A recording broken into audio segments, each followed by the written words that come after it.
여러분, 오늘은 한 어머니의 이야기를 들려드리려 합니다. 올해 77, 평생을 가정을 위해 살아오신 분이지요. 하지만 어느 날부터 몸이 조금씩 따라주지 않았습니다. 무릎이 시큰거리고 기억도 가끔 흐릿해졌습니다. 가족들은 어머니를 모시고 싶었지만 직장과 생계라는 현실의 무게 앞에서 오래 망설였습니다. 결국 선택한 곳이 요양원이었습니다. 이 이야기는 그곳에서 보낸 6개월의 기록입니다. 요양원의 첫날, 어머니는 작은 가방 하나를 들고 들어섰습니다. 커다란 병실에는 이미 여러 노인분들이 자리하고 있었지요. 침대는 삐걱거렸고 벽은 희미하게 바랜 색깔이었습니다. 어머니는 속으로 여기가 내 마지막 집이 될까 하고 생각했습니다. 그때 간호사는 밝은 목소리로 여기서 편히 지내세요. 가족 같을 거예요. 라고 말했지만 어머니의 마음은 쉽게 놓이지 않았습니다. 옆 침대에 누운 할머니가 새로 오셨군요. 반가워요. 하고 손을 내밀었을 때 그제야 어머니의 긴장이 조금 풀렸습니다. 하지만 동시에 낯선 공동생활의 시작이라는 사실이 마음을 무겁게 했습니다. 요양원의 하루는 규칙적이었습니다. 아침 6시 기상, 7시 아침 식사, 9시엔 간단한 체조. 모든 것이 정해져 있었지요. 어머니는 처음엔 편안해 아무것도 신경 쓸 게 없구나 싶었습니다. 그러나 시간이 지나며 불편함이 드러났습니다. 식사 시간이 늘 같으니 배가 고프지 않아도 억지로 먹어야 했습니다.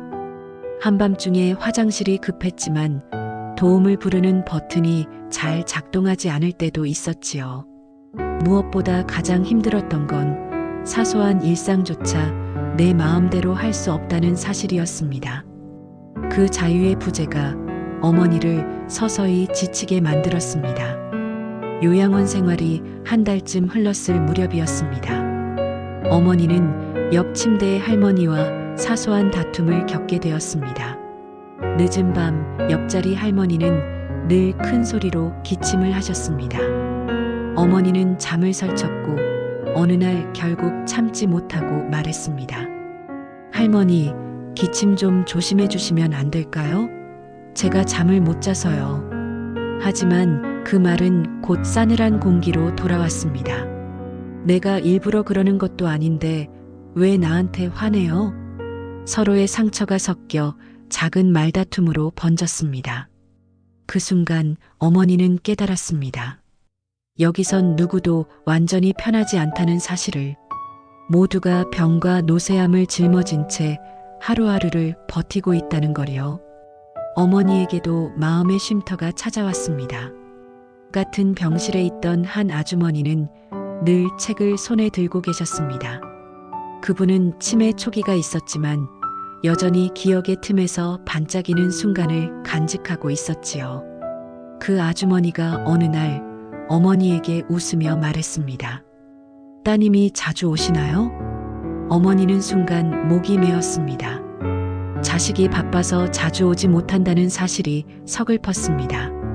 그러자 아주머니가 손을 잡아주며 속삭였습니다. 괜찮아요. 저도 그래요. 우리끼리라도 서로 가족처럼 지내면 되지 않겠어요? 그 짧은 한마디에 어머니는 눈물이 터져 나왔습니다. 낯선 공간 속에서도 사람과 사람 사이의 온기가 존재한다는 걸 느꼈던 순간이었습니다. 하지만 요양원의 현실은 늘 따뜻한 순간만 있는 건 아니었습니다. 어느 날 어머니는 배가 아팠습니다. 급히 도움을 요청했지만 간호사가 오기까지 한참이 걸렸습니다. 그 사이 어머니는 홀로 고통을 견뎌야 했습니다. 또 다른 날엔 식사가 늦게 나왔습니다. 밥은 차갑게 식어 있었고 반찬은 형식적으로 놓여 있었습니다. 어머니는 속으로 내가 여기에 맡겨져 있는 존재일 뿐이구나라는 서러움을 느꼈습니다. 무엇보다 가장 힘들었던 건 위생이었습니다.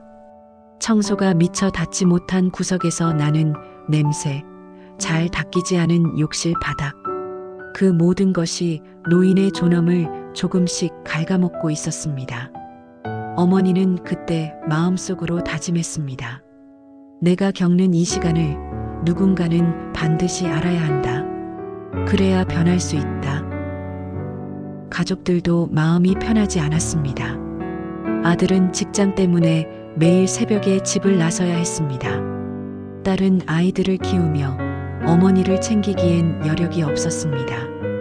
면회 오는 길 차 안에서 그들은 늘 죄책감에 시달렸습니다. 내가 더 잘 돌봐야 하는데 어머니를 요양원에 맡긴 건 너무 이기적인 선택 아닐까? 어머니 앞에서는 웃으며 엄마 괜찮으시죠? 하고 묻지만 돌아가는 길엔 눈시울이 붉어졌습니다. 그렇습니다. 요양원에 부모를 모신다는 건 단순히 시설의 문제가 아니라 가족의 마음에 새겨지는 무거운 책임의 이야기이기도 했습니다. 그럼에도 불구하고 어머니는 늘 말씀하셨습니다. 얘들아, 괜찮아. 나도 여기서 배우는 게 있어. 사람이 나이 들면 혼자선 아무것도 못한다는 걸 이제야 알겠다. 어머니는 고개를 들어 병실 창밖을 바라보셨습니다. 창밖에 핀 작은 꽃을 보며 말씀하셨습니다. 꽃도 혼자 피는 게 아니야. 햇살, 바람, 물 누군가의 손길이 필요하지. 나도 그래. 어머니의 말은 가족의 마음을 울렸습니다. 돌봄의 현실은 힘들고 버겁지만 그 안에서 여전히 배움과 깨달음을 찾아내는 어머니의 모습은 빛이 났습니다. 6개월이 지나갈 무렵 가족들은 큰 고민에 빠졌습니다. 어머니를 계속 요양원에 모셔야 할까? 아니면 다시 집으로 모셔야 할까?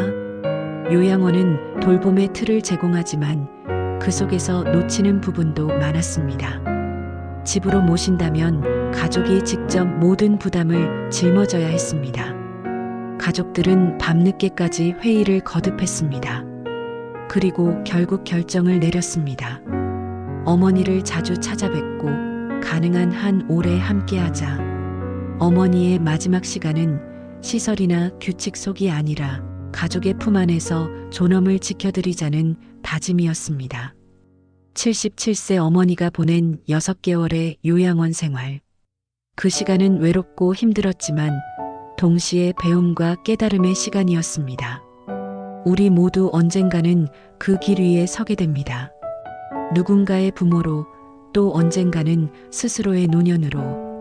돌봄이란 단지 의무가 아니라 사랑의 다른 이름입니다. 그리고 존엄은 나이와 상황을 떠나 끝까지 지켜져야 할 우리의 권리입니다. 어머니의 6개월은 하나의 기록이지만 사실은 우리 모두가 마주해야 할 내일의 이야기입니다.